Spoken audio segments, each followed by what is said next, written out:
Hello, dear friends. This is Grandma Jeannie from Dollhouse Rescue. I've had a lot of interest and questions about my new 3D printer that I got for Christmas, so I thought I'd share it with you and answer some of those questions. We're going to start with setting it up and what our first experience was, and then I'm going to tell you it's very easy to use, and I'm going to give you some examples on how to use it. Isn't it pretty? Let's open the door and take a look.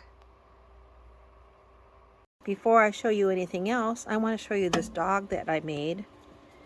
Now, when it starts to print, the first thing we'll do is run this bead of filament over here, and I think that just clears it out, clears out the extruder. So you can shut that off, but I don't think you want to. I think you do want that to print, and make sure that extruder is nice and clear before you print your object. So that you just throw away. And then here's the little dog I made. Now, these things often print.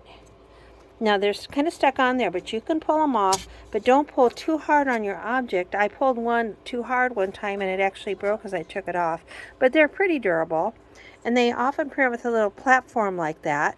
In this case, you could leave that on there and you could paint it like a rug, or that will pretty easily pop off. All right, let's look at some more information. You can see my plate here needs to be cleaned, and that's easy to clean. They say to just wipe it off with rubbing alcohol, but I feel like that gives it some adhesion that is smooth to the touch. So I'm not concerned about it. Until I have an issue, I'm probably not going to clean that. When we first got this, there were a couple of things that were difficult in the setup. It was hard to know what to do. And there are 3 screws you're supposed to remove, and there's an arrow there, and there's one in the back, and you just see the top of it. And then over here, there's another arrow. And supposedly those arrows point at what screw to remove, but it wasn't very intuitive because to me, this arrow looks like it's pointing at this screw, but in fact, you want to remove that middle screw from each one of those. So I can't get back there to show you, but again, you can see that arrow's off to the side, but really you wanted to remove that middle screw. And then the one over here, same thing, it would be that middle screw that had to be removed. And I think those screws kept this plate from flopping up and down during shipping, so that's why you remove them. I kept those arrows there so I could show you this. There was an issue that we had when we were setting it up that wasn't very well described or defined, and I'm going to tell you what that was. If you go around the left-hand side of the machine on the outside, what the process is that you set it up. You take all the packing out, plug it in, and there's some software things that you run, and then it should work. But in our case, it did not work. So my son did a little research on YouTube, and what he found was this issue, that on this side, on the bottom, there's a little, almost looks like a port. It's a little rectangular hole right there. And inside that is a toggle switch. Now these are made in China, and so when they come, they are set up for 220 electricity rather than 110, which is what we use here in the United States. And in order to get that to work, you have to reach in there. I think we used a screwdriver, I can't remember. Shine a light in there and you'll see that little toggle switch, and then you have to poke something in there and push it to the right to get it set for 110. And you have to do that before it will run. And I imagine you could damage your machine if you don't get that done fairly early on, but it definitely will not run until you do that. And from what I can tell, I think they all come shipped that way, set for 220. Something else we had a question about is they talked about putting glue on the platform when you do your prints. And I did not know what kind of glue to use, but it actually came with a little tube, and it just looks like a glue stick, which I presume if this runs out, we could just get a regular glue stick like Elmer's and use it. I don't think there's anything particularly unique about this particular glue stick. Now we did have to, I felt like the first couple times we tried to print, the filament blows around in there because there's a fan that goes on to keep it the temperature controlled. So I think because of that, I think that's why you need the glue stick. It will actually blow your little item away, and then your print doesn't come out right. So we did use that at first, but now that it's kind of been broken in, I've not used this lately, and I've not had any trouble. So I would say try it at the start, and then after that you may not need it. Let's open it up. I want to show you the camera in here. I did not know, but there's actually a little camera in there that will watch while you're doing your work. So I can be upstairs running this down here, and I can watch on my phone and make sure it's printing okay. And that camera is located right here. And it did not tell me, but the first times we used that, the image was quite blurry. So I looked at that, and there was one of those little plastic films over the lens that had to be removed. Again, I did not see that in the instructions, but that will help you out. I think I'll show you the top or the lid also, because it kind of threw me for a loop. I'm not going to show you how to thread the filament because I don't need any right now, but there are YouTube videos that show you that. My son did it the first time, and then when the machine comes with a smaller reel of filament, and so when I used that up, I had to put a larger reel on, and I had to thread it a couple of times to get it right, but I was able to get that threaded. It wasn't terribly difficult. But I wanted to show you the top. It's got this plastic top, looks like glass, but it's plastic to keep it, you know, dust and stuff out of there. But to get this off, you put your hand over here and you have to yank it fairly tightly. I'm going to take both hands to do it. There's finger grips over here, but you just grab it and yank it and it will pop up off of there. It took me both hands and just a little force to pop that up off of there.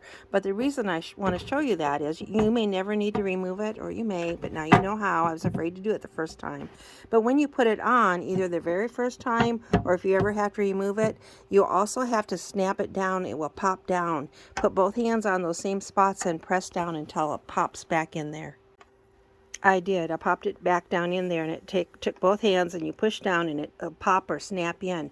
You don't want to just set it on there, and you might think you can just set it on there, but the machine does kind of rattle and jiggle and vibrate some, so you do not want to just have it sitting there. It actually could vibrate off, maybe break it, or definitely could scare you. I have actually just sent something to have it printed. So the first thing you'll see is that platform will raise itself up, and it goes through several minutes of like heating up in there and moving around, and it's not overly noisy. You probably can't tell, but I actually have that door shut. The door shut does help with the noise. You can run it with the door open. It will continue to run just fine with the door open, but it's a little quieter with the door shut, and also that door shut helps keep it temperature controlled in there.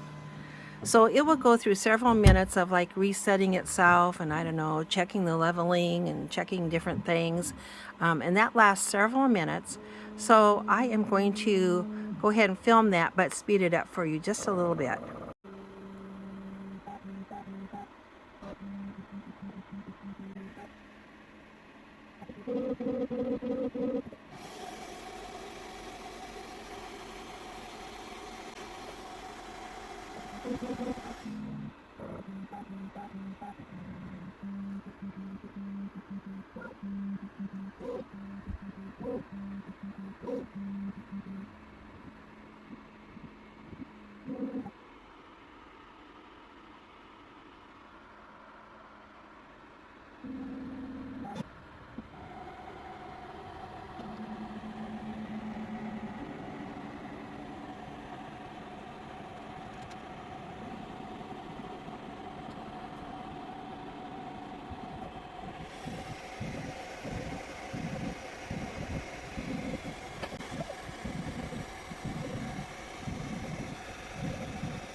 It's done. Let's open the door and take it out.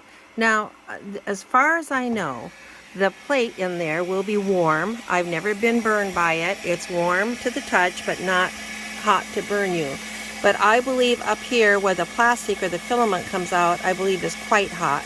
So everything in here is pretty safe to have your hand in right after it's printed, except that nozzle where the filament comes out.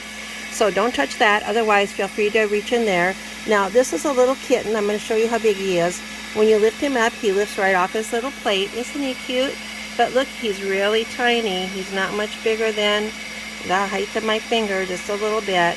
Isn't he really cute? Look at the detail on him. I make small things because I make things for my dollhouses.